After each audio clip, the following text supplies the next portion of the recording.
नमस्कार मंडळी. मी प्रियांका. तुमचं स्वागत आहे माझ्या यूट्यूब चॅनलवर. तुम्हाला आजचा दिवस आनंदात जावो हीच बाप्पाचरणी प्रार्थना. चला तर मग आजच्या व्हिडिओला सुरुवात करूया. तर आजच्या व्हिडिओची सुरुवात ही छानशा पूजेने केली आहे.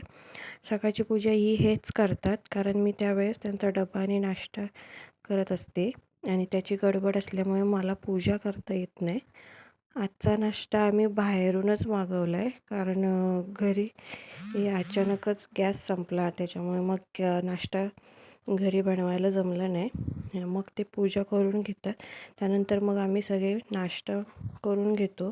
नाश्ता झाल्यावर त्यांना गॅस लावायला सांगितलं, कारण अंघोळीचं पाणी हे आम्ही गॅसवरच तापवतो. हीटर वगैरे वापरत नाही. घरी लहान मुलं असल्यामुळे थोडी भीतीच वाटते. ते सगळं झाल्यावरती दुसरी गडबड ही झाली की मिक्सरच बिघडला. तो दुरुस्त करायला दिला. तेव्हाच त्यांना एक नवीन भांडं आणायला सांगितलं, कारण घरी जे छोटं भांडं होतं माझं ते खूप खराब झालं होतं. त्याच्यामुळे मग नवीन भांडे घेऊन आले.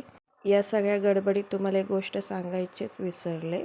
तर माझे पप्पा हे काल रात्रीच आले होते मुंबईवरून. आत्याची तब्येत ठीक नव्हती, त्यामुळे तिला बघायला जाणार होते. त्यामुळे ते मुंबईवरून आले होते आणि आम्हीसुद्धा त्यांच्यासोबत जाणार होतो तिला बघायला. त्यामुळे आमची सकाळची गडबड चालू होती. मग सगळे आम्ही जण आत्याकडे निघालो. आत्या माझी पर्वतीला राहते. तर आम्ही सगळे रिक्षानेच निघालो, कारण टू व्हीलरने एवढ्या सगळ्यांना जमलं नसतं जायला.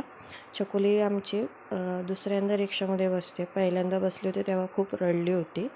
आत्ता तिला खूप मजा वाटते. जशी रिक्षा हालत होती, उडत होती, तशी ती पण हालत आणि उडत होती आणि तिला खूप मजा वाटत होती. ती एन्जॉय करत होती. मग त्यानंतर मग आम्ही आत्याच्या घरी येऊन पोचलो. शूट काय करायला जमलं नाही. आजारी असताना शूट करणं योग्य नाही वाटलं, त्यामुळे मी शूट नाही केलं. त्यानंतर मग आम्ही घरी आलो, चहा पाणी केला आणि संध्याकाळच्या जेवणाची तयारी चालू केली, कारण पप्पा आणि काका माझ्या घरीच जेवायला येणार होते. इथूनच ते गावाला आणि मुंबईला जाणार होते. काका गावाला तर पप्पा मुंबईला जाणार होते. त्यामुळे मग घरी जेवणाचा बेत केला.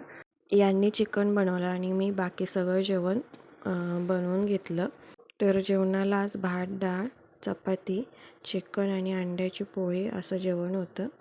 आम्ही सगळे थोडा वेळ गप्पा मारून मग जेवायला बसलो आणि हे दोघं पण घरी जायला निघाले.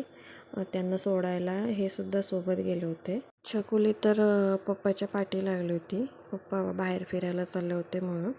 तर ही आहे उद्याच्या सकाळच्या डब्याची तयारी. तुम्हाला आजचा व्लॉग कसा वाटला मला नक्की कळवा. भेटू उद्या. Bye bye.